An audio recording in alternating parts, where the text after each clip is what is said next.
প্রথমে ভিডিওটা দেখুন। সকালে বিকালে সন্ধ্যায় গোস্ত, রাত্রি গোস্ত, 12টার সময় গোস্ত, রাত 3টায় গোস্ত। যেখানে যাবো গরুর গোস্ত, যেখানে খাবো গরুর গোস্ত, গরুর গোস্ত, গরুর গোস্ত। ওরে বাবা, গোস্ত না খালিও গোস্ত, জোর করে গোস্ত ভরিয়ে দেবে গোস্ত, গরুর গোস্ত, গোস্ত। একটা জিনিস কখনো ভেবেছেন যে যে এরা সমাজে কি দেবে? হ্যাঁ, এরা কখনো ভাবে না যে এদের নেক্সট প্রজন্ম এদের থেকে কি পাবে। হ্যাঁ, আমি জানলাম ঠিক আছে, এরা একটা ভিডিও বানিয়েছে, ভিউ পাবে, কমেন্ট পাবে, হয়তো শেয়ার পাবে, কেউ হয়তো লাইক করবে।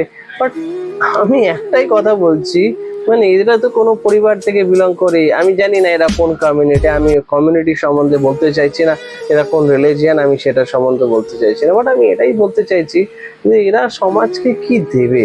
কখনো ভেবেছেন ব্যাপারটা? তো এরা কি কখনো ভেবেছে? আপনারা কমেন্টে লিখবেন আপনাদের কেমন লাগছে ব্যাপারটা। ধন্যবাদ।